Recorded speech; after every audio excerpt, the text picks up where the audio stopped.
a brand new season of Celebrity Catwalk.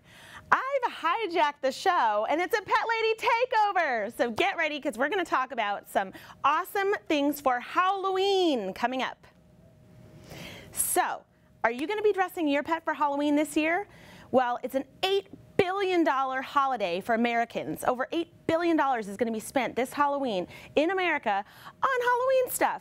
And about $350 million of that is in the pet industry. So if you're a millennial, about 1 in 5 of you are going to dress your pet. So I have some awesome costumes for you, as well as some do's and don'ts on what to do with your pet this Halloween. So first of all, obviously chocolate is a big no-no. You don't want to spend Hallows Eve in the vet's office. Big vet bills, we don't want to do that. It's all about prevention. So no Baby Ruths. Instead, give your dog something to chew on. Awesome Smart Bones. This is the dental chew, so it actually cleans their teeth while it gives them some non-rawhide excellence in their mouth. It cleans their teeth. It's good for their breath.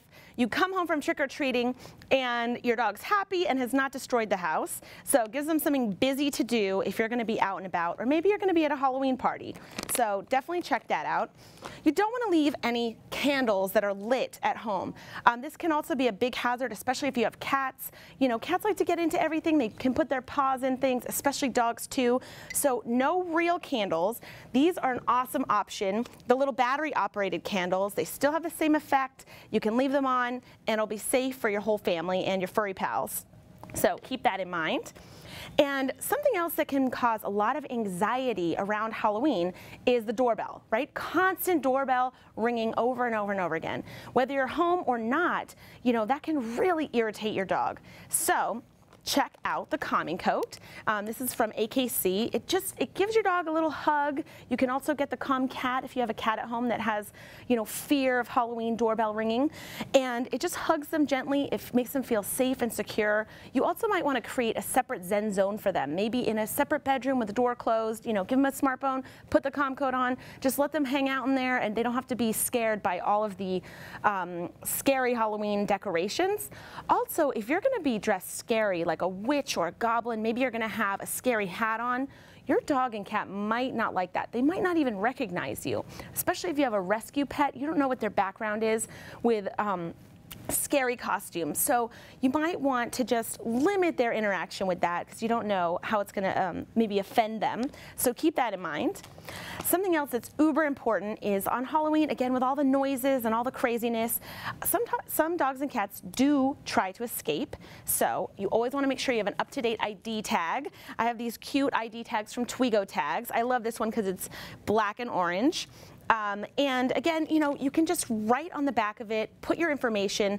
Maybe you're going to have a pet sitter over on Halloween. Maybe you're going away for the weekend. So you can make sure you have up-to-date information on your ID tag and just pop it on their neck. And it's silent. So not only are they getting an escape from the doorbell, they're getting escape from the jingling of the tag. So good option for you and them, Twigo Tags. And I have some really fun, amazing costumes that you can check out. I always love the DIY costumes as well. But this fall, a new movie's coming out. It's the Troll movie. And so here's the little troll costume for doggies. I love it. It's complete with like the little, you know, the little poof of hair there for the doggy fashionista. I'm actually dressing as a pink troll this Halloween, so I hope to get a little companion that can match with me for this. Matching costumes are always a lot of fun. If you have a cute little dog, you know, that's not too brave, you know, cute little pumpkin's always a good option. And I love dressing animals as other animals. So we have the elephant, right? Get the elephant, cute little hood on there with the trunk. We also have the Sharky, little dangerous Sharky for your fur baby. And the monkey, you know, the crazy little monkey. It's super cute. Your dog's probably going to want to play with it more than wear it. But the hood's always cute for a picture, and then you maybe want to take it off and give your dog a break. And of course, the superhero and the devil. These are great options because they just kind of Velcro on, so it's not, you know, too many parts and pieces for them. So I hope you have a safe and happy Halloween for yourself and your whole family. I'm the Pet Lady. You can check me out at #ThePetLady, on Twitter at PetLadyWorld, or on Instagram at Dana K. Humphrey. Check me out at thepetlady.nyc. We're back with an all-new episode of Celebrity Catwalk. We are kicking things off like only we can here at Celebrity Catwalk. I'm here with psychic reader, medium, pet communicator, Shira. She's been reading professionally for over 20 years. Shira's fluent in tarot cards and numerology. Her readings have gotten rave reviews, and now she's here to give us the scoop. Welcome, Shira. Well, thank you so much for having me. Thank you for being here. Oh, it's my pleasure. Let's start things off, Shira, by asking you, how did you become a pet psychic? I was watching Sonia Fitzpatrick on television, and the dog that was talking to her started to talk to me. And I was like, oh my God, the dog is talking to me. It was wonderful. And then I would go down to Nyack, and people would be walking their dogs, and I would say, oh, would you mind if I talk to your dog? And the dog started to talk to me. It was just amazing. Have animals always been a part of your life? Yes, but now I'm allergic. If I wasn't allergic, they'd all be at my home. Are you coming? Are you leaving? Are you going to bring us? Are you not going to bring us? What time are you coming home? You're going to bring us a snack? It would be a little chaotic in the house.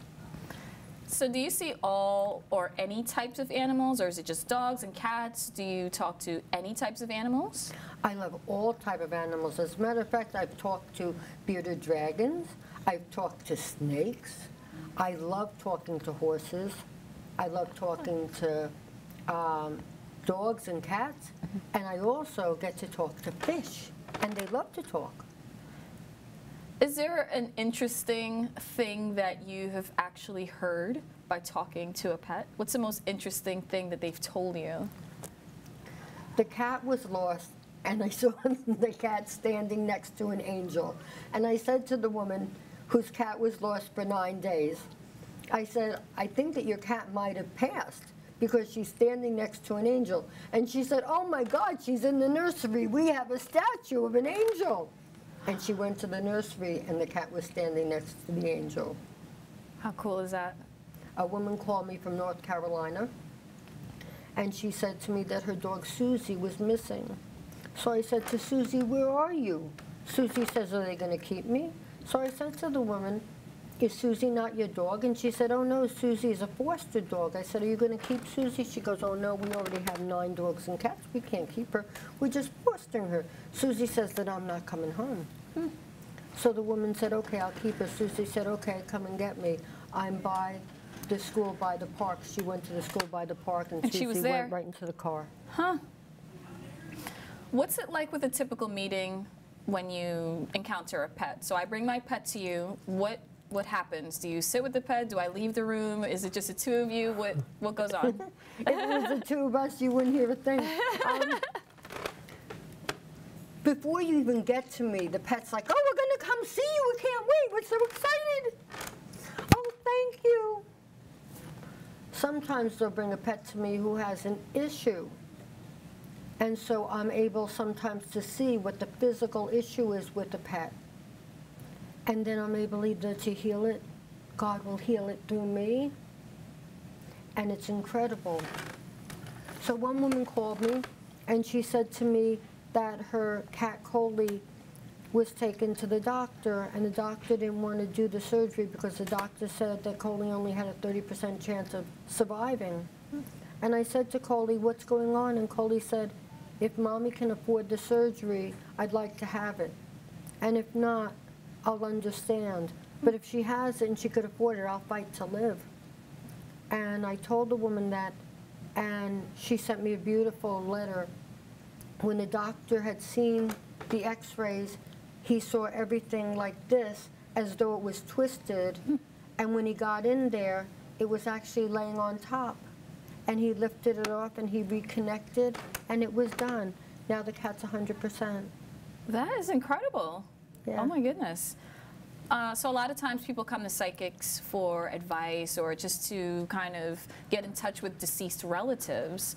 Do you do the same with pets? Yes, I do. As a matter of fact, one woman said that she went to a bereavement class for pets at a local clinic or animal shelter.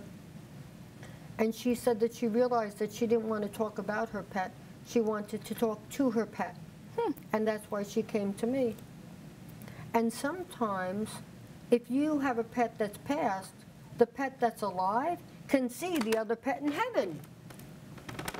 Is that interesting? That is so interesting. And also the person on the other side, if it's a grandparent or a great-grandparent, will tell me that they came down to take the pet home to heaven. So all sorts of people are involved in talking to you about one particular pet? Oh yes, I get a lot of information. Sorry. No, it's okay. I just have a couple more questions. What do they sound like? Do they sound like actual people, or is it one person, one voice, or different voices? How does that happen? I actually don't hear it as a voice. I just know it. I don't have an understanding of how it happens. If I had an understanding of how it happened, I'd be in the home. But to me, I'm glad you're not, Shira. they sound like little 2-year-olds, like, tell me, tell me, tell me, tell me, tell me. But they tell me a lot of interesting things. And if you have a cat and a dog, the cat will instigate the dog. Like this woman called me up and she said that the dog took the ground beef off of the kitchen counter, and the cat said, I told them, go get it. It's going to taste really good. Oh my goodness. And then the cat watched the dog get in trouble. And I said to the cat, really? I said, don't be that like that. That's your brother. That's my brother, not my brother. That's the stupid dog, according to the cat. My goodness. But the cat said that now that the cat understood that this isn't a nice game, he would try to be nicer. One woman called me and said that the cat wasn't using her cat litter. And I said to the cat, why aren't you using your cat litter? And he says, because it hurts. And I said, okay. So I said to the woman, did you change the cat litter? She says, yes, I got the organic. I said, well, it's not smooth anymore. So I said, could you go back to what it was? She said, I did. And the cat's fine. Thank you so much, Shira, for enlightening us today. Hopefully you'll come back next time. Oh, it was my pleasure. Thank you for having me. Learn more about Shira on her website at shirasplace.com. Alas, welcome back. Thank you so much for having me. Thank you so much for being here. For those that don't know, in addition to being a pet advocate, ambassador for ASPCA, and celebrity catwalk supporter, Alas is an incredible singer, songwriter, and a musician. She does it all, people. And you were gracious enough to grace us with your presence. Our very first episode taping of Celebrity Catwalk, and she was here to christen Celebrity Catwalk. I had to come back, you know. I mean, I've been working with Celebrity Catwalk for almost like I feel like it's been a few years now, because I've gone through different hair colors and different, you know. I remember when I saw you in the green room, I was like, oh, Alas? Yeah. Oh my goodness. It's a peach hair color, you know, so it's a whole transformation. I mean, I was like a redhead for 3 years. That's what I remember. You had red hair and it was long and straight, and you had on, I think it was like a pink outfit. So I just remember thinking pink and red, and you were just so colorful. So then today I was just like, oh my goodness, your hair is blonde and you just look like a statuette. Yes. Well, actually, it's supposed to be a peach color, but the thing is when it fades a little bit, it gets a little blonde. But you know, I have new music coming out, and it just felt like it was time for a transformation. You know, as far as like where I am in life, I'm just a different person. I feel like I've grown into myself as a woman and just really kind of understood who I am. And oh my goodness. you know, and just that, and then I'm writing the music, and I just felt like, you know, this is just symbolic in my life, and I just felt like it was like, you know, sort of becoming the butterfly that I was supposed to be. So this is part of it, the hair. That's really deep. Do you usually involve your hair in your transformations? Absolutely. I mean, I feel like your hair as a woman, that's your crown, you know, so you should wear it with pride, and you should have fun with it, and you should just, you know, I experiment all the time, so I just, you know, one day I'll have on braids, and the next day it'll be like this, and then, you know, and I'll have a different hair color too, so oh my goodness. I just like to play around with it. What's your favorite hair color? Do you find yourself going back to one color, or you have to chameleon yourself all the time? I like being different people, so, you know what I'm saying? I feel like a different person when I'm wearing different hair colors. So this hair color for me right now is just really, it really feels like who I am right now. Naturally, I'm a brunette, so you know, it's just a big dramatic change, but I haven't seen that hair color in years, so I forget about who that person is sometimes. Wow. Oh my goodness. You just go through these transformations physically and mentally, and you just, this is how you create your music, this is how you find your inspiration? Absolutely. I mean, I've gone through so much within like the last 2 years. Being in relationships, dealing with, you know. That changes you. Let me just tell you something. There's a lot of music to write out here when you're in a relationship. Yes. That gives you a lot of juicy content. Good to material. say the least, yeah. So, you know, I've been writing a lot. I started recording myself. I learned how to record at the studio I was working at before, and I just learned, you know, so much about the music industry, working with songwriters and, you know, and just writing music in general with all these different amazing people. And I kind of took that with myself, and I went home and I was like, I want to do this, like, you know, by myself. I want to be able to just, you know, go home and write a song and record it and not have to go, you know, to a studio and, you know, be in the session. So my bedroom has become my studio. Oh my goodness. And it's like really, it's really like a different feeling, because I've taken who I am, like, you know, to bed with me. Do you know what I'm saying? Like, I've written these songs like in the sanctuary of my home, and I've recorded them, and I've, you know, and I'm all by myself doing this, and I'm just like experimenting, and I've been creating, I think, the best music that I have thus far in my career just by doing that. So wow. Yeah, it's really different for me, but I think that this is the start of something that's like going to be really great. I can tell. I can tell. What's the experience like when you're around other people? Do you guys kind of vibe off of each other and then get lyrics that way, or ideas kind of mesh? And then when you're by yourself, it's just all you? What's the difference? So I love working with other people because you just learn so much about their techniques, you know, and it's sort of like you can get into their brain and say, oh, that's something I wouldn't do, or I wouldn't even approach it like that, and that's sort of something that you can, you know, adapt to your, you know, method. And that's the way that I learn. I study like songwriters like all day. Like I'll listen to, you know, like Max Martin is like my favorite. So I'll listen to, you know, like his music is just great. And I just think that he creates hits after hit after hit. And when I'm writing a song, I just sort of like create a formula. So when I'm learning from other people, it kind of gives you insight on how to make that formula, you know, legendary. So especially when you work with great people, you know, that have been like doing it forever and ever. So, you know, I had a session last night, and we were just, it's a vibe. It's a vibe. You create this vibe, you know. We made the track in the session. I said, you know, I really want to create a track like this, with this sound, like this is what I'm feeling right now. And like 2 hours later, we had the track, and it was just like exactly what was in my brain before I got there. So creating is just great. Is that not usually how it goes to us novice music makers? What's the process normally like? You said 2 hours to make a track. That's normal, right? Well, or abnormal? I would even say that's kind of quick, because we were just, I think that when you catch that energy in the session, you really just start to feel, you know, like, okay, I like this. And once it's like you're in a zone, and you just keep going. But every session is different, you know, like that particular session, we created a track from scratch. But some producers will just play me, you know, some of the music they make, and I'm just like, I like this, like I want to write to this, and I'll just write from that. And then sometimes I'll go into the studio, bring my guitar, or like play piano and say, okay, these are the chords I have, I want to create a track like this. So it's different every time, but it's magic every time. That is so cool. What's your favorite part about music making? Like, you write, you come in with the chords, you sing it. Which resonates most with you? I would say having a voice, because there's so many things I want to say, you know, and as an artist, writing the music, you can say those things in your music, you know, you can stand for something.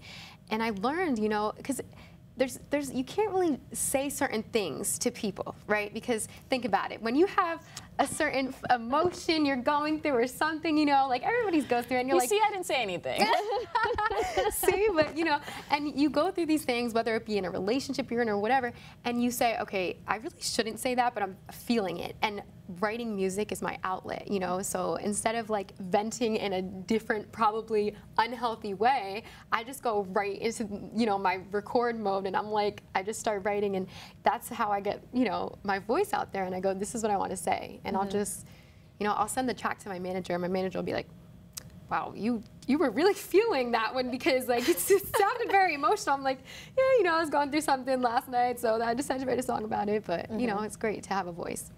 How did you pick up writing in the first place? Were you always journaling, or in school, creative writing course? How did you get your start in that? When I was younger, it's like my brain was just like so overactively creative that I just was like, even in school, you know, I was in a different place. I was like, I was writing like poems, you know, like I was writing, I guess, lyrics before I even had the music. And then there was a baby grand piano in my living room, you know, growing up, and I would just like kind of play it. And then I started writing songs. I'm sure they weren't very good, but nonetheless, I was writing when I was like younger. So I think that's sort of what kind of transitioned me into today, because, you know, I learned how to like, I just pushed through it, and I just tried to make something that I felt like I could sing. So, you know, I guess growing up, those things manifested into what I am now. So tell me about your current album. Well, I'm working on a project. I'm working on an EP, and I don't want to say too much about it because it's such in a creative vibe right now that it's not done. So I don't want to say something before, so I know it's what you too mean. early. It's like showing someone your artwork, and you're just like, wait, it's not finished. Yes. I can't show it to you yet. Absolutely, absolutely. But How about a teaser? A teaser, yeah. So I released a single, Naked Pic. Ooh. Because, you know, that's how I was feeling lately, you know. I felt like sending a naked picture. So I wrote a song about it because, you know, I had to talk about that. So I released Naked Pic recently, and we're working on the video right now. And, you know, the Les Army, they tweet me all the time. So they're on the internet like, we want to see a video. Like, they get mad at me. They're like, where's the visual? Because, you know, because they like the videos. They demanding. Really do. Yeah, I'm like, please just hold on. Like, it's coming, I promise you. So I actually am working on the edits right now with the director, Prime Prodigy, who directed it. And I think it's going to be something special. So that's coming out soon, and then the project will follow. Very cool. How was this album different from the last one?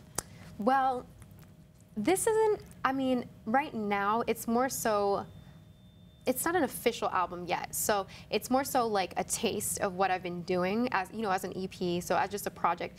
But I've released music more so as kind of like giveaways, like, okay, this is what I'm doing, and, you know, just like, you know, hear me out, like, this is the new music, a Les Army, because they would always be like, we want to hear new music.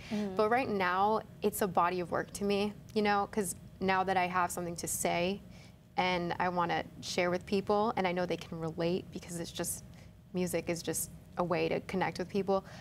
I think that this project is different because it's who I am, you know?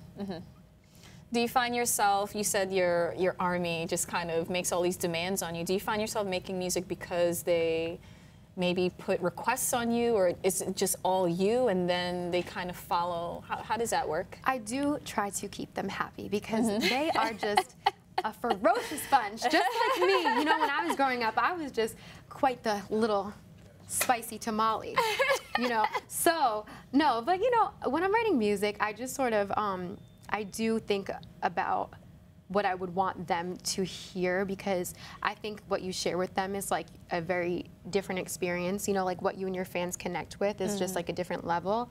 But ultimately, I just write what I'm feeling.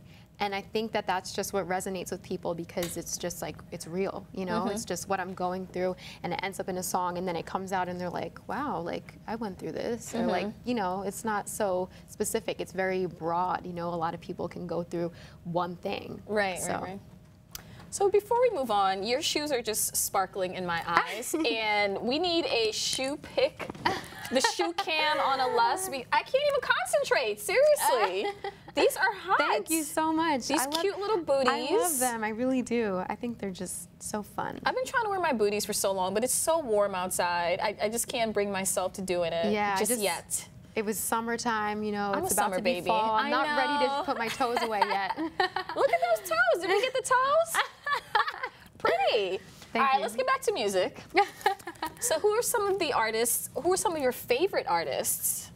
Well, growing up, I listened to the divas, so Mariah Carey, Whitney Houston, Janet Jackson, Michael Jackson. I love iconic people, of course, you know, Madonna, like doesn't get better than Madonna, Michael Jackson. Those are the people I really just, you know, grew up like inspired by. And then now I would say like you have your present day icons. I think Gaga is like a huge one. I think she's brilliant. Kanye West, you know, like there's just so many. But I think that growing up, I just listened to singers because I always viewed myself as a singer first, you know. Who would you want to work with? Well, don't get me started. Get started. Well, as I said before, I mean, I love Max Martin. I think that he creates hits. I think his formula is like incredible, and I just think that would be like a great match. You know, I just think that we would create something crazy. Max Martin. Yeah. Very cool. And in the future, what's on tap for you? Oh my gosh, I don't want to say too much. Just a tease, just a little, a sample, please, Alas.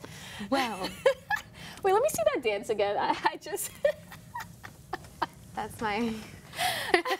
No, but yeah, I mean, I have the video for Naked Pick coming out, so you'll see dancing in that. Okay. I'm just moving and shaking. And actually, here's something that is I haven't told anybody yet that hasn't been involved in it yet. The whole video was, I'm clothed in one look. But it's body painted the entire video. Oh wow! Yeah, so it's body paint. I'm gonna send a naked picture, and you can't be on YouTube naked because they will take your video down. Okay, so body paint, and I actually did it. It wasn't professionally done, so when you watch it, you're gonna be like, "What the hell? How did she do that?" But I did it with like friends, so we were all just like, "Okay, let's just," and we watched tutorials online, and we like threw it together, and somehow we ended up making something that looked not that bad, you know, maybe not the best body painting in the world. I've definitely seen some better, like, articulate, you know, design, but you know, for what it was. With a thinner brush. Yes. Right. Well, we didn't go too crazy, but it's crazy though that is just in body paint because I love haven't seen that. Yeah. How you guys just got creative with yourselves, and that's a totally organic feel to it. Right. Because you could have easily paid someone to do it. Oh, you know, put body paint, got a professional. We're just experimenting and just going with it, and it just. I'm excited for people to see it. I'm excited too. Body paint by her friends, love it. And naked pic. Oh my goodness. Come on, every girl wants to send a naked picture now and then, okay? All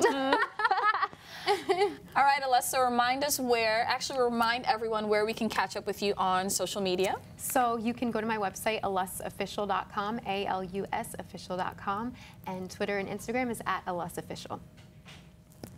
Thanks so much for stopping by, Aless. Thank you for having me. Yes, hopefully we'll see you soon. Absolutely. Don't wait so long to come back. No, I will be here. I'll be here tomorrow. Okay.